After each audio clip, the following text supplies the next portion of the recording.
কিয়ামতের ময়দানে বিচারের খাতায় প্রথম কাদেরকে ডাকবেন জানেন? আলেমদের। একদম সত্য কথা। কিয়ামতের মাঠে প্রথম বিচারে কাদের ডাকবে? জোরে বলে আলেমদের। আলেমদের দেখে জিজ্ঞাসা করবে তোমার সিলেবাসটা বলো। তো সে তার সিলেবাস বলবে। এখন বলছি না কি বলবে, সে তার সিলেবাস বলবে। এইবার জিজ্ঞাসা করবে আচ্ছা এই এই এই আলেমের মুক্তাদি কে কে? হুজুর আমরা। দেখি চ্যাপ্টার তোলো, চ্যাপ্টার তুলে যাও, যাও চলে যাও। ওরা ভুল ভ্রান্তি যা করেছে জান্নাতে চলে যা। বাবা হিসাব বলে হিসাব তো এখান থেকে নিয়ে নেব। আরে কারখানা যখন ছুটি হয় এই রিজেন্টে আপনাদের বাড়ার সাথে যখন ছুটি হয় হু হু করে সবাই বার হয়ে চলে যায়। মালিক ওদের কাছে হিসাব চায়। কার কাছে চায়? ম্যানেজারের কাছে চায় কজন এলো আর কজন গেল, কে কতক্ষণ পরে এলো, কে কোন কাজ করলো, কার কাছে হিসাব নেয়? যেটা বলে ম্যানেজার খাতা দেখবে ঝামেলা শেষ। অত হিসাব নেওয়ার ক্ষমতা মালিকের নাই আর মালিক রাখবেও না। মেরে মোহতম দোস্তর বুজুর্গ, আল্লাহ তো ওলামাদেরকে সেরকম ম্যানেজার করে পাঠিয়ে হিসাব তোর কাছে নেব। ইয়াউমা নাদউ কুল্লা উনাসিম বিইমামিহিম।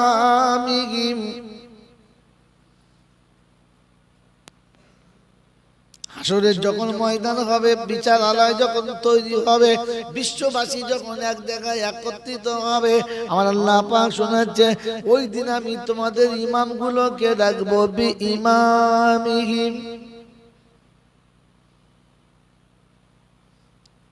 ইমামের পিছনে যারা হবে তারা তাদের দলে চলে যাবে। ইমাম যখন পার হবে সাথে সাথে মুক্তাদিও পার হবে।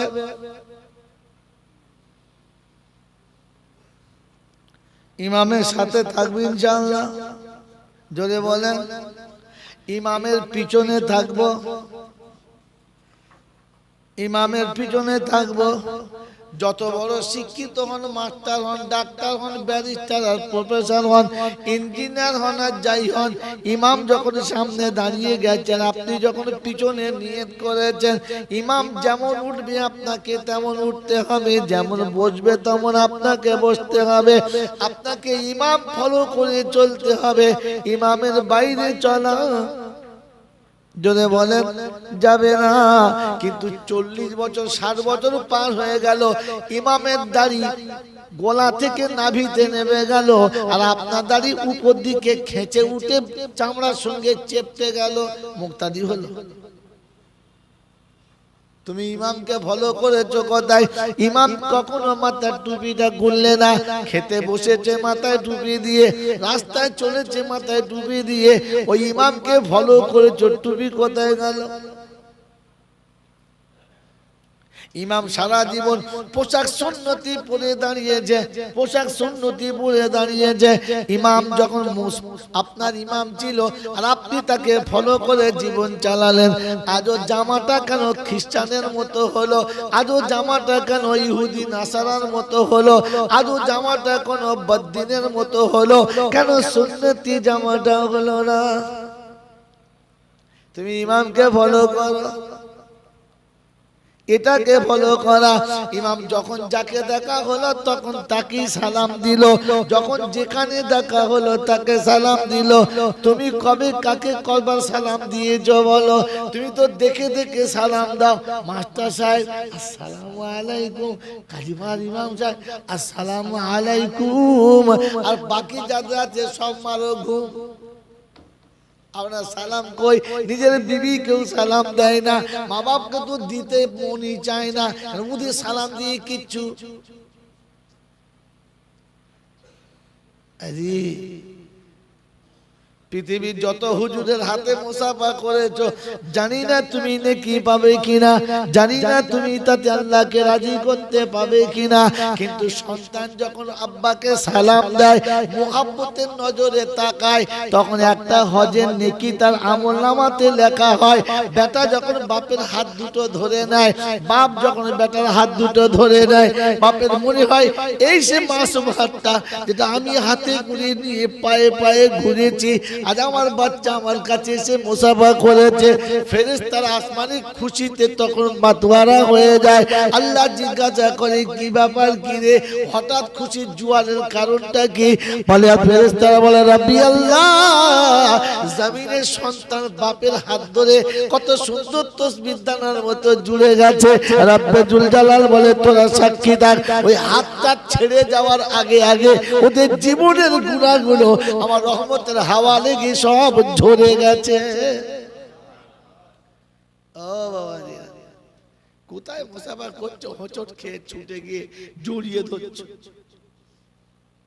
যার চেহারার দিকে তাকালে ইবাদত। আল্লাহ নবী বলেন নাজরুল আলিমি ইবাদাতুন ওয়া নাজরুল ওয়ালিদ আলা ওয়ালাদিহি ইবাদাতুন ওয়া নাজরুল কাবাতি ইবাদাতুন। কাবার দিকে তাকিয়ে থাকাটা ইবাদত, আলেমের মুখের দিকে তাকিয়ে থাকা ইবাদত, কিন্তু আব্বা মায়ের মুখের দিকে তাকিয়ে থাকা তার থেকে বড় ইবাদত। বাবাজিরা সোনারা লালেরা, শুনেছেন নাকি কোনোদিন যে পীরের মুখের দিকে তাকিয়ে থাকলে হজের নেকি পাবে? আছে কোথায়? আমার আল্লাহ রাব্বুল আলামিন বলে হাবিবরে তোর উম্মতের জন্য বলেছি আমি আসান করব, ইউরিদুল্লাহু বিকুমুল ইসরা, আমি সহজ করব বলেছি। অর্থের অভাবে হয়তো কাবা দেখতে পাবে না, কিন্তু সন্তান যখন পিতার মুখের দিকে তাকাবে, আমি আল্লাহ কাবা দেখার সওয়াবটা ওর আমলনামাতেই দিয়ে দেব। হ্যাঁ বাবা, তোর উম্মত হয়তো গোটা কোরআন শরীফ পড়তে পাবে না, কোরআন পড়ার ক্ষমতা তার কাছে হয়তো নেই, থাকবে না, কিন্তু আমি আল্লাহ পাক শোনাচ্ছি হাবিব তুই বলে দে তিনবার যে ওযু করে গোসল করে পবিত্র অবস্থায় ইখলাসের সাথে সূরা ইখলাস পড়ে নেবে, সূরা ইখলাস পড়ে নেবে, কুল হুয়াল্লাহু আহাদ সূরাটা তিনবার পড়ে নেবে, আমি আল্লাহ খুশি হব, তোর উম্মতের আমলনামায় এক খতম কোরআন পড়ার সওয়াব দিয়ে দাও। আল্লাহ উম্মতকে সহজ করছে। আর এই উম্মত সূরা ইখলাস পড়া বাদ দিয়ে হায়ার করে হাফেজ সাহেব, ফজরের নামাজ পড়ে নাই, হাফেজ সাহেব এসে দুপারা পড়া হয়ে গেছে, বউ বলছে ওঠ, হাফেজ সাহেব এসে কখন থেকে কোরআন শরীফ বলছি শুয়ে আছ, তাহলে ওঠ, উঠে বিড়ি ধরিয়ে বলছে বল কি খাবি বল, হাফেজ কি হবে, তাতে যা বাজার করে যা, কি বুঝলে বিড়ি খাচ্ছে, পেচ্ছাপ করে, পানিও নেয় না, নামাজও পড়ে নাই, এরপরে বাজারে গিয়ে বলেছে দুটো কালাকান দাও, হাফেজ সাহেব খাবে। আরে দুটো ফেরেশতা চিন্তা করছে খোদায় বিড়ির ধোঁয়া দিয়ে মাল নিয়ে যাচ্ছে, মোলসা খাবে। আস্তাগফিরুল্লাহ আস্তাগফিরুল্লাহ। হাফেজ সাহেবকে একবার ডিম সিদ্ধ করে দিয়েছে, কালাকান দিয়েছে, দুটো ভালো সিঙ্গাপুরের কলা দিয়ে চা দিয়েছে। হাফেজ সাহেব চিন্তা করছে আল্লাহ রহম হচ্ছে, ভালোই দিয়েছে। ফেরেশতা বলছে দেখে খা, খা দেখে, কে দিয়েছে খবর নিয়েছিস, কোথাকার টাকা জানিস, খা। বাবাজিরা সোনারা লালেরা জ্ঞানী জনরা শুধু আপনার কে শুনিয়েছিল ওরকম ওসব পেটুক করে দেন গল্প কায়দা করেছে। আসল তো আপনার ছিল যে আপনার আব্বা চলে গেছে, দোয়া দরকার, বাপ মারা গেছে, দোয়া দরকার। আল্লাহ পাক তার হাবিবকে শোনাচ্ছে, হাবিব তোর উম্মতকে বল কাউকে যেতে হবে না, যার বাপ তাকে যেতে পারে। কাকে যেতে বল? যার বাপ তাকে যেতে পারে, কারণ যার বাপ তার হৃদয় যতটা ফেটেছে অতটা আর কারো হৃদয় ফাটে নাই। অতএব তাকে যেতে বল, সে আর আমি বুঝে নেব, ওটা আমাদের রবের আর কি বান্দার ব্যাপার, ওটা বুঝে নেব, যাও ছেড়ে ছেড়ে। কথা বুঝে এসছি বাবাজি, কিন্তু দুর্ভাগ্য আমরা কি করলাম, কায়দাটা ঘুরিয়ে বলে মোল সাহেব তুমি বুঝে নাও, আমি সরে থাকি। খানা হচ্ছে 10-12 হাঁড়ি খানা হয়ে গেছে, ও বসে বসে বিড়ি খাচ্ছে আর জিজ্ঞেস করছেন আধুনিকে, কিরকম হয়েছে, কিরকম ভালো হয়েছে তো, ভালো করে খাওয়াবি আমার বাপের খানা। ওর বাপের খানা ভালো করে খাওয়াবে, ও এখন পেশাব করে পানিও নেয় না, গা ধোয় না, এরপরে গা ধুয়ে দোয়াতে শরীর হবে। ভালো করে বোঝেন, বুঝলেন। তারপর সব রান্না বান্না হয়ে গেছে, লোক খাচ্ছে, কোথায় চলে যাচ্ছে, খাচ্ছে চলে যাচ্ছে, ও তখন মাথা খুঁজে বলছে, বুঝলি আমার বাপের খানাতে ফেরেশতা এলো। কোথায় লোকের মানুষ নয়, ফেরেশতা। তো ফেরেশতা চিন্তা করছে, সালা কেউ দেখা পেলেন আমাদেরকে, বেনামাজি দেখা পেল। ফেরেশতা চিন্তা করছে, আল্লাহ বিড়ি খেতে খেতে আমাদের দিতে পারলো, চোখের জ্যোতি খুব দিয়েছো তুমি, খুব চোখের জ্যোতি দিয়েছ। আল্লাহু আকবার। আপনাকে আমাকে ধারণা করা, আপনার আমার ধারণা করা, ভাবা আর বোঝাটা একটু ঘুরানোর দরকার আছে না নাই? আছে ইনশাআল্লাহ। এই জন্য আল্লাহ পাক আপনাকে আমাকে মনে হয় এরকম জায়গাতে এত কষ্ট করে রাত জেগে এসেছি, এখনো চোখে ঘুম কাটছে না। মেরে মহতরম দোস্তর বুজুর্গ, আল্লাহ পাক আপনাকে আমাকে ভাবার তৌফিক দান করুক, বলুন আমিন। তো শোনাচ্ছিলাম, নিশ্চয়ই আল্লাহ আমাদেরকে ভালোবাসে। এটা বলতে বলতে ছড়িয়ে চলে গেলাম অনেক দূরে। কি যে নিশ্চয়ই আল্লাহ আমাদেরকে ভালোবাসেন, আর ভালোবাসেন বলেই তিনি আমাদের মানুষ করেছেন, উম্মতে মুহাম্মাদি করেছেন, আবার মুসলমানের ঘরে পাঠিয়ে দিয়ে যাওয়ার রাস্তাটা সহজ করে দিয়েছেন। তিনি ভালোবাসেন, তার নমুনা।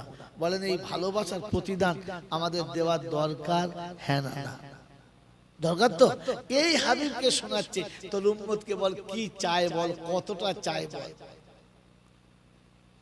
বল কি চায়।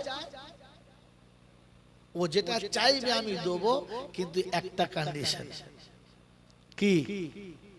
একটাই কন্ডিশন, যে কিছু নিতে গেলে কিছু বলে দিতে হবে। আর আপনার আমার ছক কি? ওই আগে বলুন, বলেন কি ছক? যার খাবো তার দেবো না, আর যে পথে একবার যাবো আর ভুল করবো সে পথে। এ বাবাজিরা, আমার আল্লাহ আল্লাহ ভাইয়েরা, জ্ঞানীজনেরা, বুদ্ধিজীবীরা, তো চলেন এবার ফিরে আসি, দেখি ওখানে কি হচ্ছে। আল্লাহ পাক তার হাবিবকে বলছে, বল তোর উম্মতকে বল কি নেবে, কি নেবে, কি চাইছে, কি কতটা চাইছে। আমি আল্লাহ খালি আমার একটা কন্ডিশন, ও খালি আমার হাবিবের দাসত্ব করবে, আমার নবীর গোলামি করবে, আমার নবীর সুন্নতটাকে জীবনের সঙ্গে সেটে নেবে। তো দুনিয়া যদি না হয়, আখিরাত যদি না হয়, তো সমস্ত জান্নাত তাতেও যদি না হয়, আমি আমার আরশ, কুরসি, লৌহ, কলম সব তার নামে করে দেবো। ও শুধু ওর নামটা আমার নবীর নামে একবার করে দিক। কি জি? শুধু তুমি তোমার নামটা তোমার নবীর নামে করে দাও। তো আল্লাহ বলছেন, যা চাইবি তাই নিবি, আর আমি আরশ কুরসি পর্যন্ত দিয়ে বলবো এটাও নিয়ে নাও, যা। কি ওয়াফা তूने मोहम्मद से तो हम तेरे हैं, की वफा तूने मोहम्मद से तो हम तेरे हैं, ये दुनिया क्या चीज है, लौहे कलम तेरे हैं। शब्द बुझा শুধু কই তোর উম্মতকে তোর নামে, তোর উম্মতকে তোর নামের সঙ্গে একটু জড়িয়ে দিতে বল। বলে আল্লাহ তুমি এরকম দিয়েছো এক একটা, তুমি দিয়েছো এক একটা স্যাম্পল দেখাও, তবে জানটা ভরে। কি জি? বলে আরে আল্লাহ। হযরত ওমর ফারুক বসে আছে, আমিরুল মুমিনিন তখন বসে আছে, একটু মুচকি মুচকি হাসছে। সাহাবীরা অবাক হলেন, আমিরুল মুমিনিন বসে বসে আপন মনে হাসছে, কি মাথা খারাপ হলো নাকি অন্য কিছু হয়ে গেল, কি ভাবছে?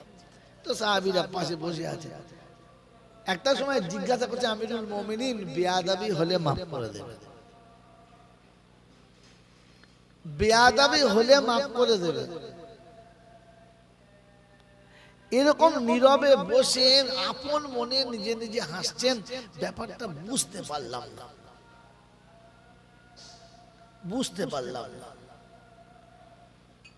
আমিরুল মুমিনিন ওমর ফারুক বলেন যে আমার বিগত জীবনের একটা ঘটনা মনে পড়ল, অতীত কালের একটা কথা মনে পড়ে গেছে। বলে কি? বলে অতীত কালের কথা হলো আমি এতটা মাথা মোটা ছিলাম, এতটাই বোকা ছিলাম যে আমার চাচাদের ছাগলগুলো সব একসাথে নিয়ে চড়াতে যেতাম। প্রতিদিন এক একটা করে হারিয়ে ফেলতাম, আর বাড়ি এসে উদ্যম মধ্যম মাল খেতাম, মা চাচির কাছে গালিও শুনতাম, মালও খেতাম। আর খালি বলতো তুই এত বড় মাথা মোটা যে দুটো ছাগল চড়িয়ে আনতে পারিস নাই, হয় কোথায় জঙ্গলে ফেলে দিয়ে পালাস, নাহলে ছাগলের বাঘে ভল্লুকে খায় দেখতে পারি না, কোথায় থাকিস আর কি করিস তুই। আমি এত চেষ্টা করতাম আর কাঁদতাম, কিন্তু সেই হারিয়েই যেত। আমি ছাগল চলতে পারতাম না বুঝিয়ে। আজকে আমি তিনটে মহাদেশের পরিচালক, আমি মহাদেশ চালাচ্ছি। জানেন, এটা আমার বুদ্ধিতে নয়, আমার দক্ষতার যোগ্যতায় নয়, এটা আমাকে আমার নবীর সুন্নতের সঙ্গে যখন ঢেলে দিয়েছি, আল্লাহর নবীর সুন্নতের বরকতে আমি এখন মহাদেশের পরিচালক হয়ে গেছি। আর ছাগল চন্দ্র দূরের কথা, দেশ চালাচ্ছি। আল্লাহ রাব্বুল আলামিন বলে আমি দুনিয়াতে দেখিয়ে দিয়েছি যে কালকে 4টে ছাগল চড়াতে পারত না, আজ রাজ্য চালাচ্ছে।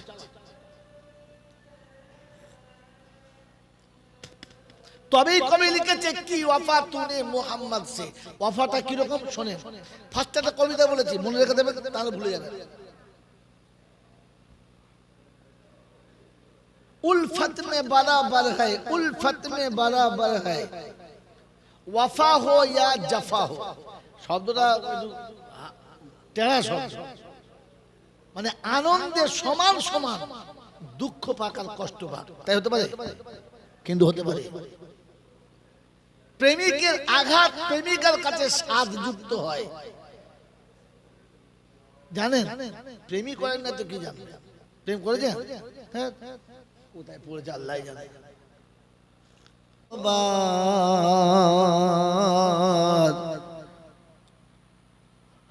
আসবে না জানি আর আবাবিল, ডাকলে শতবার,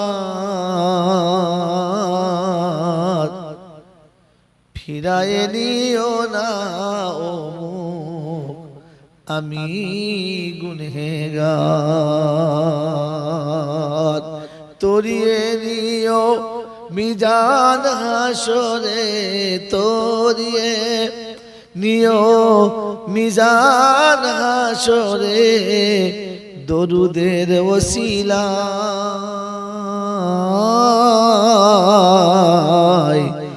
নবী প্রেমের পাগল যারা, তারা মদিনাতে রয়। আল্লাহুম্মা সাল্লি আলা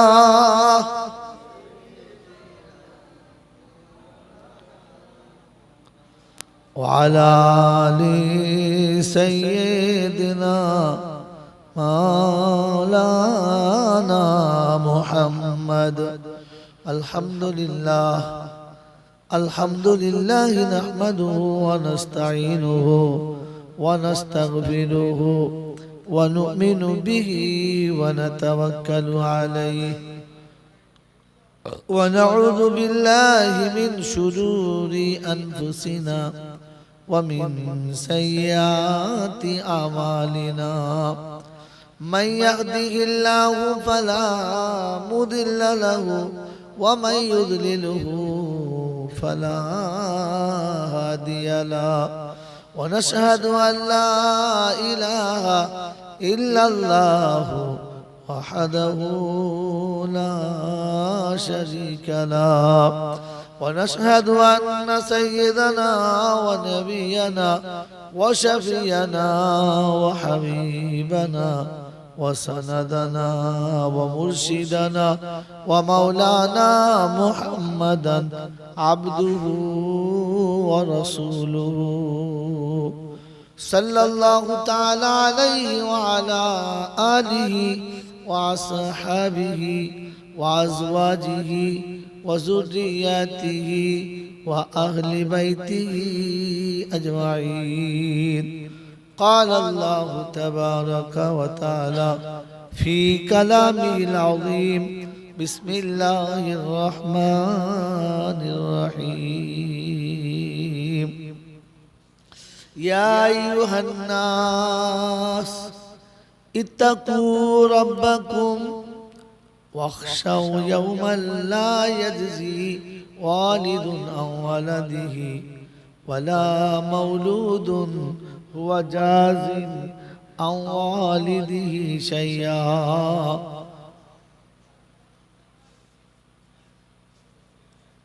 إن وعد الله حق فلا تغرنكم الحياة الدنيا ولا يغرنكم بالله الغرور. قال النبي صلى الله عليه وسلم: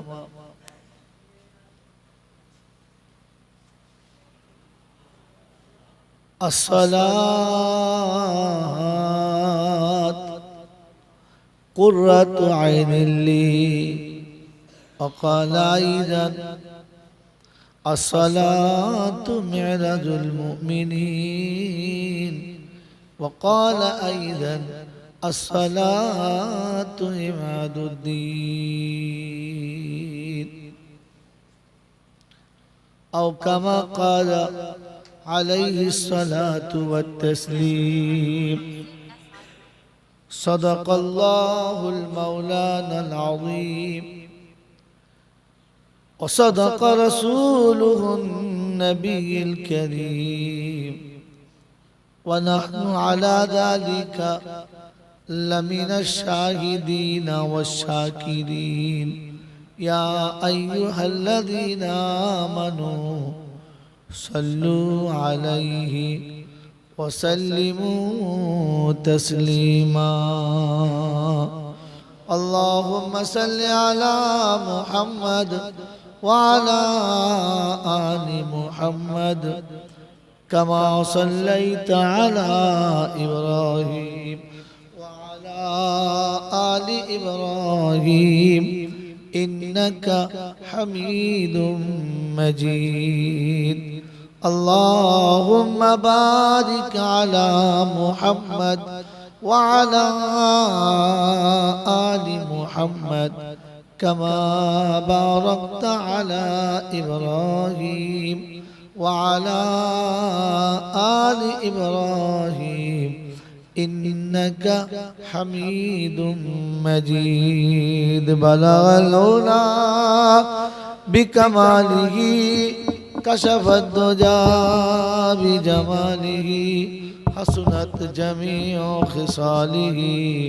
صلوا عليه وآله. اے خدا اگر تو کرم کرے زباں پہ بات ایسی دے جو دل پہ اثر کرے. সকলে বলি আমিন। या साहिब الجمال या सैयद البشر من وجه المنير لقد نور القمر.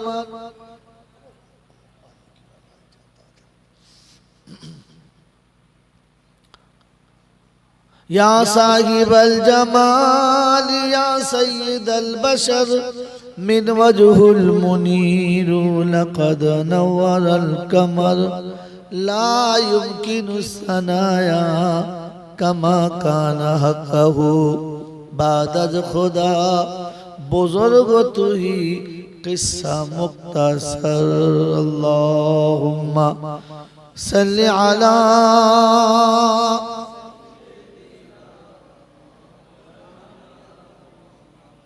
وعلى آل سيدنا مولانا محمد. उल्फत में बराबर है वफा हो या जफा हो, उल्फत में बराबर है, वफा हो या जफा हो, हर चीज में लज्जत होती है अगर दिल में मजा हो। अल्लामा इकबाल बोलेছেন कि वफा तूने तो हम तेरे हैं, कि वफा तूने तो हम तेरे हैं, ये दुनिया क्या चीज है, ये लौहे कलम तेरे हैं। বাংলায় প্রবাদ বাক্যে মানুষ বলে না যে তুমি যদি চাও জান দিয়ে দেবো, তো প্রেমিক বলছে জানটা যদি তুই দিয়েই দিবি তা আমি আর থাকবো কার নিয়ে, তাই তোকে ভুলে গেছে, কিন্তু জোশে বলে ফেলে। আল্লাহ পাক শোনাচ্ছে হাবিব তোর উম্মতকে বল কি চায়।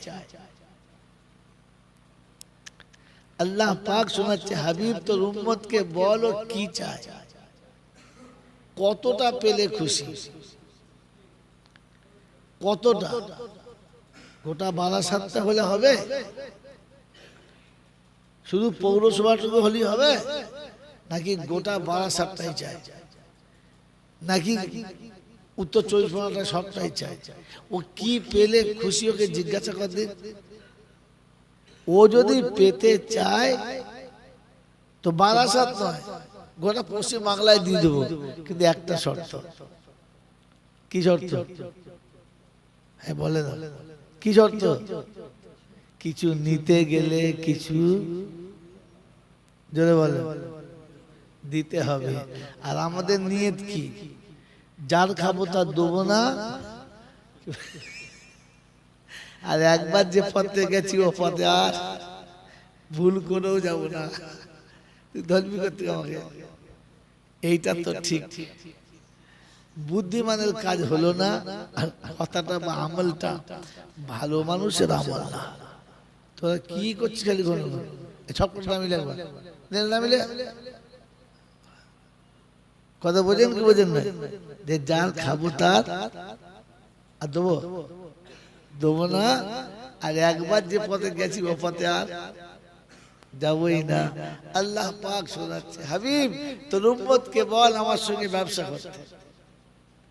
বলেন ব্যবসা করবেন ইনশাআল্লাহ? বহুত শেয়ার করেছি, বহুত শেয়ারে ব্যবসা করেছি আর করছিও। আল্লাহ বলে শেয়ারের ব্যবসা আমার কাছ থেকে কর, কারণ শেয়ারের ব্যবসা আমি শিখিয়েছি। পৃথিবী ব্যবসা জানতো না, আমি ব্যবসা শিখিয়েছি। কে শিখিয়েছে? আল্লাহ। দেখ জানি না আল্লাহ কেন কথা মনে করিয়ে দিয়েছে, কসম আল্লাহর করে বলছি, এখানে বসার আগে কত আমার মনে ছিল না, আপনাদের চেহারা দেখে মনে পড়ে গেল। আল্লাহ আমাদেরকে যেটা মনে করিয়ে দিয়েছে সেটা বোঝার এবং তার উপরে আমল করার তৌফিক দান করুক, বলুন আমিন। আলহামদুলিল্লাহ, আল্লাহ পাকের লাখ শুকরিয়া, তিনি আমাদেরকে সত্যি ভালোবাসেন, সত্যি ভালোবাসেন। তাই ভালোবাসেন বলে প্রথমে মানুষ করেছেন, তারপরে উম্মতে মুহাম্মাদি করেছেন, আর ফের কায়দা করে মুসলমান ঘরে পাঠিয়ে কি অর্ধেক বিপদ থেকে বাঁচিয়ে দিয়েছেন। তার মানে ভালোবাসে বলে, ভালোবাসে বলে বাঁচাবো বলে মানুষ করেছে, আবার বাঁচাবো বলে উম্মতে মুহাম্মাদি করেছে, আর একটু সুযোগ করে মুসলমানদের ঘরে পাঠিয়ে কি রাস্তা পুরো ক্লিয়ার করে দিয়েছেন। আর আপনাকে আমাকে বাকিটুকু শুধু খালি চলার জন্য দাঁড়াতে বলেছেন, চালিয়ে সে নেবেন। বলুন সুবহানাল্লাহ। আল্লাহ কত বড় মেহেরবান, ভাবলে এখানেই শেষ হয়ে যায়। তিনি শোনাচ্ছেন তুই চলার জন্য শুধু একবার দাঁড়িয়ে পড়বি, বাকিটা পৌঁছে দেওয়ার জিম্মেদারি আমার। বলুন সুবহানাল্লাহ।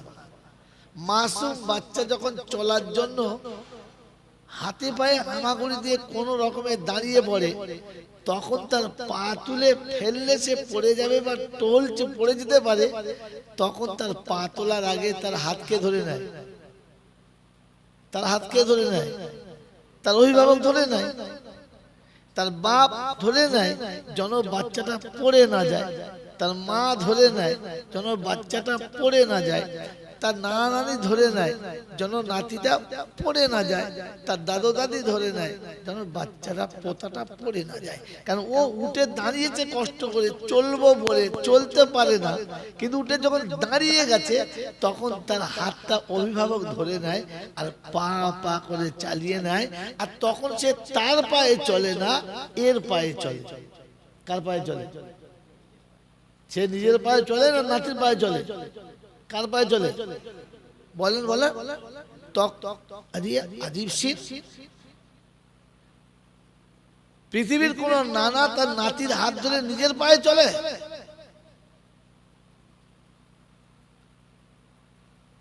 পৃথিবীর কোন দাদু নাতির পোতার হাত ধরে নিজের পায়ে চলে? পৃথিবীর কোন পিতা মাতা বাচ্চার হাত ধরে নিজের পায়ে চলে? সে তখন বাচ্চার পায়ে চলে।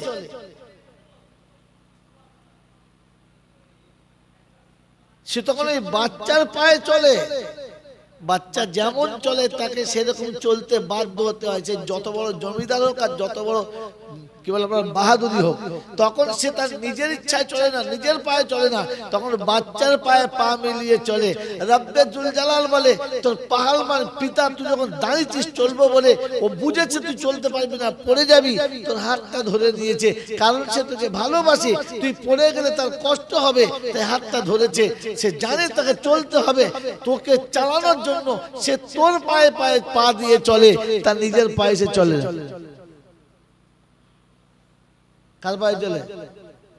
তখন বাচ্চার পায়ের সঙ্গে পা মিলিয়ে মিলিয়ে চলে। বাপ যদি চলে যায়, বাচ্চা চলে যেতে পারবে তো ছেঁটুরে মরে যাবে মালটা। আল্লাহ রাব্বুল আলামিন বলেন, ওই বাপের থেকে আমি 70 গুণ বেশি ভালোবাসি। তুই যখন আমার রাস্তায় চলবো বলে খালি দাঁড়াবি, আমি জানি তোর চলার ক্ষমতা নেই, তুই পারবি না, তখন আমি তো আমার রহমতের হাত তখন তোকে ধরে নেবে, ধরে নেবে। আর তুই যেমন যাবি আমার চলাটা ঠিক তেমন হবে, সেইভাবে হবে। যদি বলেন হুজুর ভাই শোনেন, বসে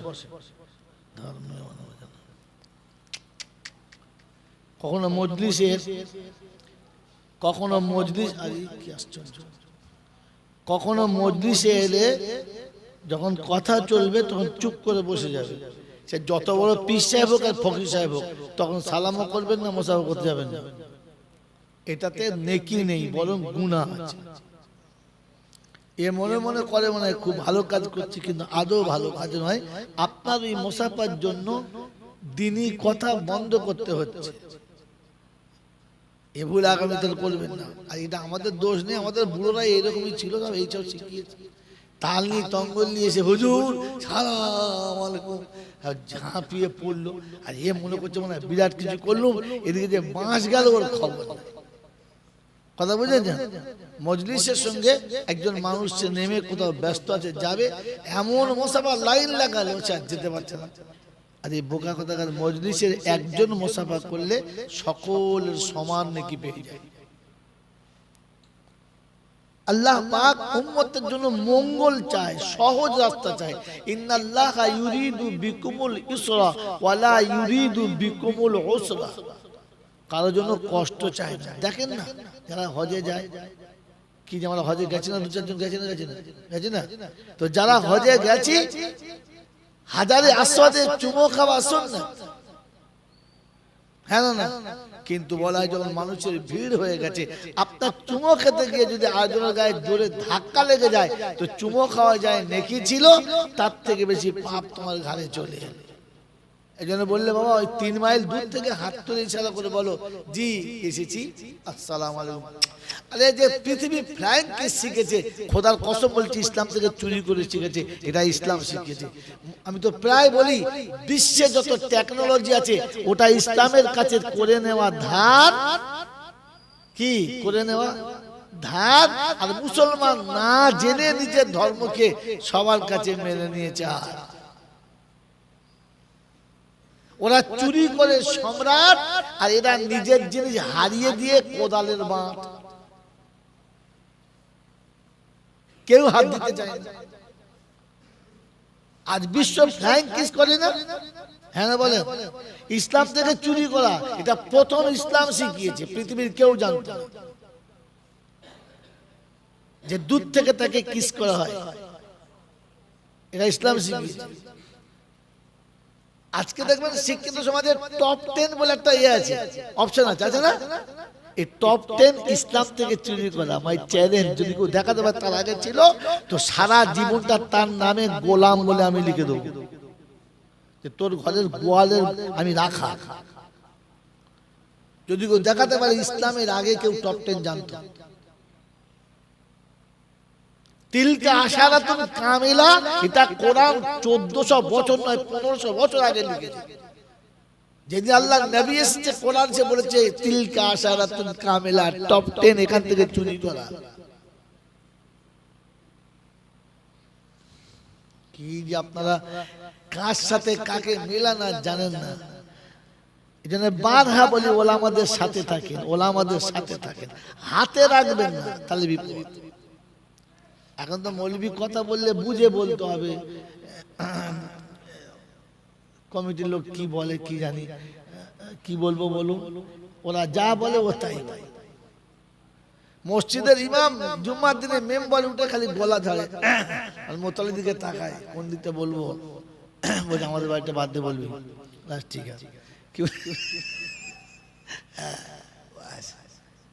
মনে মনে করি এসব গল্প বলবো না, আর এরা মনে মনে করি সব দেবমন্দি বলবে গল্প জানি না, এমন মাজা মাজা গল্প জানি না, সারাদিন বসে শুনবেন, কিছু লাভ নাই। মসজিদের ইমাম থাকবে বেচারা 3-4 মাস খালি একটা মসজিদে গেছে, তার ইমামতি করতে হবে ভালো শুনুন, বাস বুঝলেন না? এখন মসজিদের যে মোতোয়াল্লি তার নাম ইয়াসিন, আর যে কেশিয়া ও শালা কানা, ঠিক আছে? ইনি এশার নামাজ পড়িয়েছে, প্রথম রাকাতে সূরা ইয়াসিন পড়েছে, আর দ্বিতীয় রাকাতে পড়েছে ওয়াকানা মিনাল কাফিরিন। বলছে তুই শালাকে রাখবো আমি, কানা কাফির আর ইয়াসিন ভালো? দাদা তোর বেতন তো আমার আছে। বলে ইমাম চলবে না, বাড়ি গেছে বলছে ইমাম হবে না কেন? তোর বউ বলছে তুই কি সূরা পড়েছো? বলছি ইয়াসিন। বলে হয়েছে তো, তোমার চাকরি হবে না। আরে ভাব বুঝে পড়তে হয়। আচ্ছা ঠিক আছে। পরের দিন আরেকটা মসজিদে গেছে, জুম্মার দিন, সেখানে গেছে, বায়ান করুন দেখি। সে উঠে এমন সুদের বায়ান করেছে, মানে একদম খাতা খুলে লাইন ধরে বলে দিয়েছে, বুঝতে পারছেন না? তো মসজিদের কমিটির লোক করে চিন্তা করছে এ মাল তো চলবে না। বলে আমার বায়ান খুব ভালো, বাড়ি যান ফোন করে বলবো।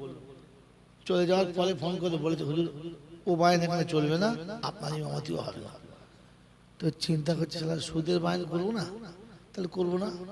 ওদের বউ বলেছে কি বায়ান বুঝো না, হ্যাঁ লোক দেখে বলতে হয়। আচ্ছা ঠিক আছে, এইবার যেখানে যাবো না ফের মসজিদ দেখে জুমার নামাজ পড়তে গেছে, আর বলবি তো বলবি পর্দার বায়ান করবি না। আর বিশেষ করে ওই এই মেয়েরা সাজে, ওরা কি কি বলে, কি দোকান বলে, না না কি যারা সাজায়, বিউটি পার্লারের, বিউটি পার্লার ধুয়েছে, মানে সে বিউটি পার্লার পুরো ধুয়ে দিয়েছে। তো মসজিদের মোতোয়ালি মনে মনে করছে শালা আর কাউকে পেলে না, আমার বৌমাটাই একটা চাকরি করে, সেটার উপর নজর, ও শালা রাখবো না, দাঁড়িয়ে দাঁড়িয়ে। তুই চিন্তা করতে কি বলি, মসজিদে ইমামতি করতে গেলে ভেবে বলতে হবে, মোতোয়ালির বউ কি কাজ করে সেটাও খবর রাখতে হবে। কথা বোঝেন নাই? মৌলবি হাতে পড়ে আছে, মৌলবির সাথে কেউ নাই। আল্লাহ আপনাকে আমাকে ভেবে ওলামাদের সাথে থাকার তৌফিক দান করুক, বলুন না থাকবেন ইনশাআল্লাহ।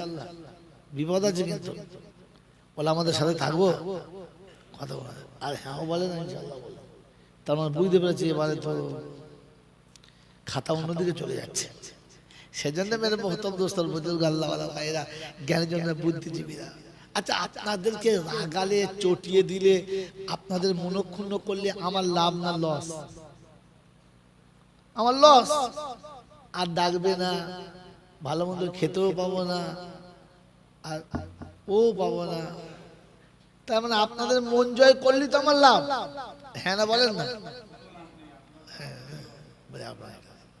এ উল্টো মৌলবি, আর দর্শককে মন জয় করলি তো বক্তার লাভ। বাহ বাহ বাহ, দারুণ। আর বছর দাপ লিখলেন, আমার লস কি বলেন, কি স্যার কি আসলে এই ব্যবসা করে দেয় কি বলেন। কিন্তু তবুও এই জন্য বলতে হয়, এই দুঃখে বলতে হয়, কারণ বিপদ আমাদের নসিবে ঘনিয়ে চলে এসেছে। কারণ কিয়ামতের ময়দানে, এখান থেকে বয়ান মনে রাখবেন, ভুলে যাবেন না, পিছনে যাবেন কেন ভুলে যাবেন। কিয়ামতের ময়দানে বিচারের খাতায় প্রথম কাদেরকে ডাকবেন জানেন? আলেমদের। একদম সত্য। কিয়ামতের মাঠে প্রথম বিচারে কাদের ডাকবে? জোরে বলে, আলেমদের। আলেমদের দেখে জিজ্ঞাসা করবে তোমার সিলেবাসটা বলো। তো সে তার সিলেবাস বলবে, এখন বলছি না কি বলবে, সে তার সিলেবাস বলবে। এইবার জিজ্ঞাসা করবে আচ্ছা এই এই এই আলেমের মুক্তাদি কে কে? হুজুর আমরা। দেখি চ্যাপ্টার তোলো, চ্যাপ্টার তুলে যাও, চলে যাও। ওরা ভুল ভ্রান্তি যা করেছে জান্নাতে চলে যা। বাবা হিসাব বলে, হিসাব তো এখান থেকে নিয়ে নেব। আরে কারখানা যখন ছুটি হয়, এই রিজেন্টে আপনাদের বাড়ার সাথে যখন ছুটি হয়, হু হু সবাই বার হয়ে চলে যায়। মালিক ওদের কাছে হিসাব চায়। কার কাছে চায়? ম্যানেজারের কাছে চায়। কজন এলো আর কজন গেল, কে কতক্ষণ পরে এলো, কে কোন কাজ করলো, কার কাছে হিসাব লাই?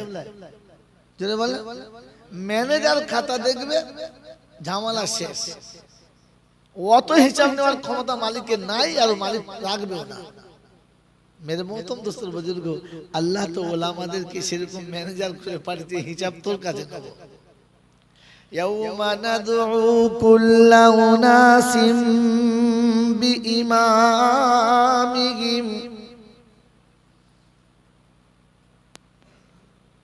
হাসরের যখন ময়দান হবে, বিচারালয় যখন তৈরি হবে, বিশ্ববাসী যখন এক জায়গায় একত্রিত হবে, আমার আল্লাহ পাক শোনাচ্ছে ওই দিন আমি তোমাদের ইমামগুলোকে ডাকবো বিইমামিহিম। ইমামের পিছনে যারা হবে তারা তাদের দলে চলে যাবে। ইমাম যখন পার হবে, সাথে সাথে মুক্তাদিও পার হবে।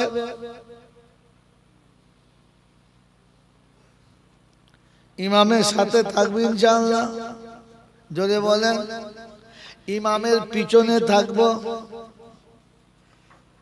ইমামের পিছনে থাকবো। যত বড় শিক্ষিত হন, মাস্টার হন, ডাক্তার হন, ব্যারিস্টার আর প্রফেসর হন, ইঞ্জিনিয়ার হন আর যাই হন, ইমাম যখন সামনে দাঁড়িয়ে গেছেন, আপনি যখন পিছনে নিয়ত করেছেন, ইমাম যেমন উঠবে আপনাকে তেমন উঠতে হবে, যেমন বসবে তেমন আপনাকে বসতে হবে। আপনাকে ইমাম ফলো করে চলতে হবে, ইমামের বাইরে চলা যদি বলেন যাবে না। কিন্তু 40 বছর 60 বছর পার হয়ে গেল, ইমামের দাড়ি গলা থেকে নাভিতে নেমে গেল, আর আপনার দাড়ি উপর দিকে খেঁচে উঠে চামড়ার সঙ্গে চেপতে গেল, মুক্তাদি হলো। তুমি ইমামকে ফলো করেছো কোথায়? ইমাম কখনো মাথার টুপিটা খুললে না, খেতে বসেছে মাথায় টুপি দিয়ে, রাস্তায় চলেছে মাথায় টুপি দিয়ে, ওই ইমামকে ফলো করেছো, টুপি কোথায় গেল? ইমাম সারা জীবন পোশাক সুন্নতি পরে দাঁড়িয়েছে, পোশাক সুন্নতি পরে দাঁড়িয়েছে। ইমাম যখন আপনার ইমাম ছিল আর আপনি তাকে ফলো করে জীবন চালালেন, আজও জামাটা কেন খ্রিস্টানের মতো হলো? আজও জামাটা কেন ইহুদি নাসারার মতো হলো? আজও জামাটা কেন বদ্দিনের মতো হলো? কেন সুন্নতি জামাটা হলো না? তুমি ইমামকে ফলো করো।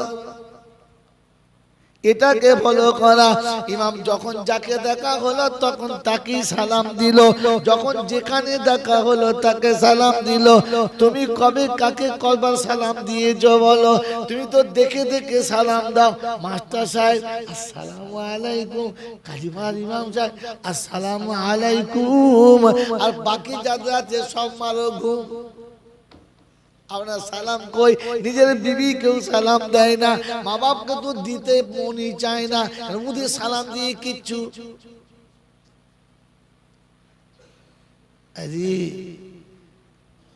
পৃথিবীর যত হুজুরের হাতে মুসাফা করেছো, জানি না তুমি নেকি পাবে কিনা, জানি না তুমি তাতে আল্লাহকে রাজি করতে পাবে কিনা, কিন্তু সন্তান যখন আব্বাকে সালাম দেয়, মুহাব্বতের নজরে তাকায়, তখন একটা হজের নেকি তার আমলনামাতে লেখা হয়। বেটা যখন বাপের হাত দুটো ধরে নেয়, বাপ যখন বেটার হাত দুটো ধরে নেয়, বাপের মনে হয় এই সে মাসুম হাতটা যেটা আমি হাতে ঘুরে নিয়ে পায়ে পায়ে ঘুরেছি, আজ আমার বাচ্চা আমার কাছে এসে মুসাফা করেছে। ফেরেশতারা আসমানি খুশিতে তখন মাতওয়ারা হয়ে যায়। আল্লাহ জিজ্ঞাসা করে কি ব্যাপার, কি রে হঠাৎ খুশির জোয়ারের কারণটা কি?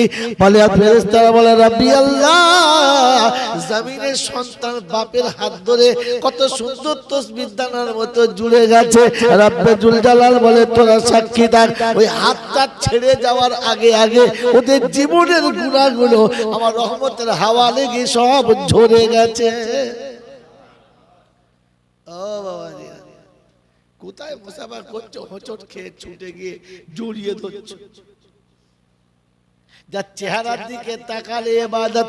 আল্লাহ নবী বলেন নাজুল আলিমি ইবাদাতুন ওয়া নাজুল ওয়ালিদ আলা ওয়ালাদিহি ইবাদাতুন ওয়া নাজুল কাবাতি ইবাদাতুন। কাবার দিকে তাকিয়ে থাকাটা ইবাদত, আলেমের মুখের দিকে তাকিয়ে থাকা ইবাদত, কিন্তু আব্বা মায়ের মুখের দিকে তাকিয়ে থাকা তার থেকে বড় ইবাদত।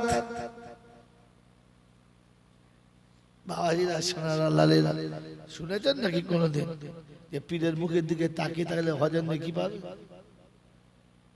আছে কোথায়? আমার আল্লাহ রাব্বুল আলামিন বলে হাবিবরে তোর উম্মতের জন্য বলেছি আমি আসান করব, ইউরিদুল্লাহু বিকুমুল ইসরা, আমি সহজ করব বলেছি। অর্থের অভাবে হয়তো কাবা দেখতে পাবে না, কিন্তু সন্তান যখন পিতার মুখের দিকে তাকাবে আমি আল্লাহ কাবা দেখার সওয়াবটা ওর আমলনামাতেই দিয়ে দেব।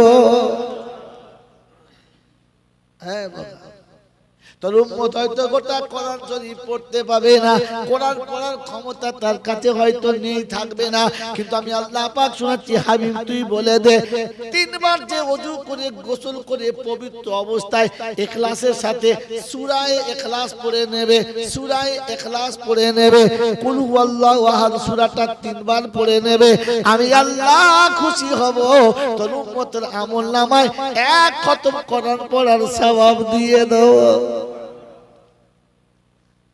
আল্লাহ উম্মতকে সহজ করছে। আর এই উম্মত সূরা ইখলাস পড়া বাদ দিয়ে হায়ার করে হাফেজ সাহেব,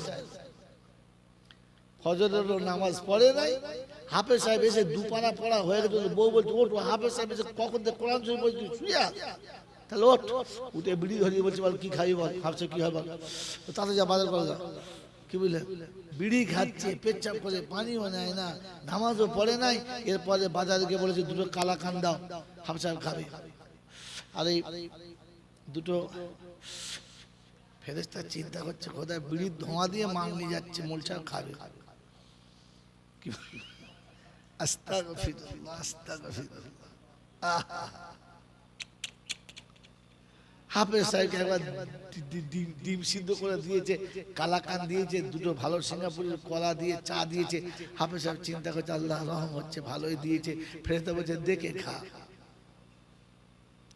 খা দেখে, কে দিয়েছে খবর নিয়েছিস, কোথাকার টাকা জানিস, খা। বাবাজিরা সোনারা লালেরা জ্ঞানীজন রাষ্ট্রদীপ আপনার কে শুনিয়েছিল ওরকম করে? ওসব পেটুক করে দেন গল্প কায়দা করেছে। আসল তো আপনার ছিল যে আপনার আব্বা চলে গেছে, দোয়া দরকার, বাপ মারা গেছে, দোয়া দরকার। তো আল্লাহ পাক তার হাবিবকে শোনাচ্ছে, হাবিব তোর উম্মতকে বল কাউকে যেতে হবে না, যার বাপ তাকে যেতে বল। কাকে যেতে বল? যার বাপ তাকে যেতে বল। কারণ যার বাপ তার হৃদয় যতটা ফেটেছে অতটা আর কারো হৃদয় ফাটে নাই। অতএব তাকে যেতে বল, সে আর আমি বুঝে নেব। ওটা আমাদের রবের আর কি বান্দার ব্যাপার, ওটা বুঝে নেব। যাও ছেড়ে ছেড়ে। কথা বুঝে এসছে বাবাজি? কিন্তু দুর্ভাগ্য আমরা কি করলাম, কায়দাটা ঘুরিয়ে বলে বলছে তুমি বুঝে নাও, আমি সরে থাকি। খানা হচ্ছে 10-12 হাঁড়ি খানা হয়ে গেছে, ও বসে বসে বিড়ি খাচ্ছে আর জিজ্ঞেস করছেন আধুনিকে কিরকম হয়েছে, কিরকম ভালো হয়েছে তো, ভালো করে খাওয়াবি আমার বাপের খানা, ওর বাপের খানা ভালো করে খাওয়াবে। ও এখন পেশাব করে পানিও নেয় না, গা ধোয় না, এরপরে গা ধুয়ে দোয়াতে শরীর হবে। ভালো করে বোঝেন, বোঝেন বোঝেন। তারপর সব রান্না বান্না হয়ে গেছে, লোক খাচ্ছে, কোথায় চলে যাচ্ছে, খাচ্ছে চলে যাচ্ছে। ও তখন মাথা খুঁজে বলছে বুঝলি আমার বাপের খানাতে ফেরেশতা এলো। করতে লোকের মানুষ নয় ফেরেশতা। তো ফেরেশতা চিন্তা করছে সালা কেউ দেখা পেলে না, আমাদেরকে বেনামাজি দেখা পেল। ফেরেশতা চিন্তা করছে আল্লাহ বিড়ি খেতে খেতে আমাদের দিতে পেলো। চোখের জ্যোতি খুব দিয়েছো তুমি, খুব চোখের জ্যোতি দিয়েছ। আল্লাহু আকবার। আপনাকে আমাকে ধারণা করা, আপনার আমার ধারণা করা, ভাবা আর বোঝাটা একটু ঘুরানো দরকার আছে না নাই? আছে ইনশাআল্লাহ। এই জন্য আল্লাহ পাক আপনাকে আমাকে মনে হয় এরকম জায়গাতে এত কষ্ট করে রাত জেগে এসেছি, এখনো চোখে ঘুম কাটছে না। মেরে মহতরম দোস্তর বুজুর্গ, আল্লাহ পাক আপনাকে আমাকে ভাবার তৌফিক দান করুক, বলুন আমিন। তো শোনাচ্ছিলাম নিশ্চয়ই আল্লাহ আমাদেরকে ভালোবাসে। এটা বলতে বলতে ছড়িয়ে চলে গেলাম অনেক দূরে। কি যে নিশ্চয়ই আল্লাহ আমাদেরকে ভালোবাসেন, আর ভালোবাসেন বলেই তিনি আমাদের মানুষ করেছেন, উম্মতে মুহাম্মাদি করেছেন, আমার মুসলমানের ঘরে পাঠিয়ে দিয়ে যাওয়ার রাস্তাটা সহজ করে দিয়েছেন। তিনি ভালোবাসেন তার নমুনা। বলেন এই ভালোবাসার প্রতিদান আমাদের দেওয়ার দরকার? হ্যাঁ না না দরকার। তো এই হাবিবকে শোনাচ্ছে, তোর উম্মতকে বল কি চায়, বল কতটা চায়, বল বল কি চায়। ও যেটা চাইবে আমি দেবো, কিন্তু একটা কন্ডিশন। কি? একটাই কন্ডিশন, যে কিছু নিতে গেলে কিছু বলে দিতে হবে। আর আপনার আমার ছক কি? ওই আগে বলুন, বলেন কি ছক? যার খাবো তার দেবো না, আর যে পথে একবার যাবো আর ভুল করবো সে পথে। এ বাবাজিরা, আমার আল্লাহ আল্লাহ ভাইরা, জ্ঞানীজনেরা, বুদ্ধিজীবীরা, তো চলেন এবার ফিরে আসি, দেখি ওখানে কি হচ্ছে। আল্লাহ পাক তার হাবিবকে বলছে বল তোর উম্মতকে বল কি নেবে, কি নেবে, কি চাইছে, কি কতটা চাইছে। আমি আল্লাহ খালি আমার একটা কন্ডিশন, ও খালি আমার হাবিবের, ও খালি আমার হাবিবের দাসত্ব করবে, আমার নবীর গোলামি করবে, আমার নবীর সুন্নতটাকে জীবনের সঙ্গে সেটে নেবে। তো দুনিয়া যদি না হয়, আখিরাত, আর আখিরাত যদি না হয়, তো সমস্ত জান্নাত তাতেও যদি না হয়, আমি আমার আরশ, কুরসি, লৌহ, কলম সব তার নামে করে দেবো। ও শুধু ওর নামটা আমার নবীর নামে একবার করে দিক। কি জি? শুধু তুমি তোমার নামটা, তুমি তোমার নামটা তোমার নবীর নামে করে দাও। তো আল্লাহ বলছে যা চাইবি তাই নিবি, আর আমি আরশ কুরসি পর্যন্ত দিয়ে বলবো এটাও নিয়ে নাও, যা। কি ওয়াফা তूने मोहम्मद से तो हम तेरे हैं, की वफा तूने मोहम्मद से तो हम तेरे हैं, ये दुनिया क्या चीज है, लौहे कलम तेरे हैं। शब्द बुझा শুধু কয় তোর উম্মত কে তোর নামে, তোর উম্মত কে, তোর উম্মত কে তোর নামের সঙ্গে একটু জড়িয়ে দিতে বল। বলে আল্লাহ তুমি এরকম দিয়েছো এক একটা, তুমি দিয়েছো এক একটা স্যাম্পল দেখাও, তবে জানটা ভরে। কি জি? বলে বলে আরে আল্লাহ। হযরত ওমর ফারুক বসে আছে, আমিরুল মুমিনিন তখন বসে আছে, একটু মুচকি মুচকি হাসছে। সাহাবীরা অবাক হলেন, আমিরুল মুমিনিন বসে বসে আপন মনে হাসছে, কি মাথা খারাপ হলো নাকি অন্য কিছু হয়ে গেল, কি ভাবছে? তো সাহাবীরা পাশে বসে আছে। একটা সময় জিজ্ঞাসা করছে আমিরুল মুমিনিন বেয়াদবি হলে মাফ করে দেবে, বেয়াদবি হলে মাফ করে দেবে। এরকম নীরবে বসে আপন মনে নিজে নিজে হাসছেন, ব্যাপারটা বুঝতে পারলাম না, বুঝতে পারলাম না। আমিরুল মুমিনিন ওমর ফারুক বলেন যে আমার বিগত জীবনের একটা ঘটনা মনে পড়ল, অতীত কালের একটা কথা মনে পড়ে গেছে। বলে কি? বলে অতীত কালের কথা হলো আমি এতটা মাথা মোটা ছিলাম, এতটাই বোকা ছিলাম যে আমার চাচাদের ছাগলগুলো সব একসাথে নিয়ে চড়াতে যেতাম, প্রতিদিন এক একটা করে হারিয়ে ফেলতাম, আর বাড়ি এসে উদ্যম মধ্যম মাল খেতাম, মা চাচির কাছে গালিও শুনতাম, মালও খেতাম। আর খালি বলতো তুই এত বড় মাথা মোটা যে দুটো ছাগল চড়িয়ে আনতে পারিস নাই, হয় কোথায় জঙ্গলে ফেলে দিয়ে পালাস, নাহলে কোন ছাগলের বাঘে ভল্লুকে খাই দেখতে পাই না, কোথায় থাকিস আর কি করিস তুই? আমি এত চেষ্টা করতাম আর কাঁদতাম, কিন্তু সেই হারিয়েই যেত। আমি ছাগল চলতে পারতাম না গুছিয়ে। আজকে আমি তিনটে মহাদেশের পরিচালক, আমি মহাদেশ চালাচ্ছি। জানেন, এটা আমার বুদ্ধিতে নয়, আমার দক্ষতার যোগ্যতায় নয়, এটা আমি আমাকে আমার নবীর সুন্নতের সঙ্গে যখন ঢেলে দিয়েছি, আল্লাহর নবীর সুন্নতের বরকতে আমি এখন মহাদেশের পরিচালক হয়ে গেছি, আর ছাগল চন্দ্র দূরের কথা, দেশ চালাচ্ছি। আল্লাহ রাব্বুল আলামিন বলে আমি দুনিয়াতে দেখিয়ে দিয়েছি যে কালকে 4টে ছাগল চড়াতে পারতো না, আজ রাজ্য চালাচ্ছে।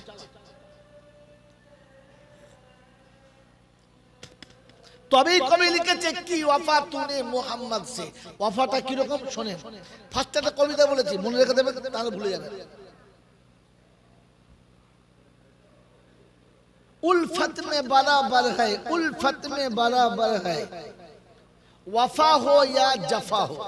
শব্দটা টেরা শব্দ, মানে আনন্দে সমান সমান, দুঃখ পাক আর কষ্ট পাক, তাই হতে পারে?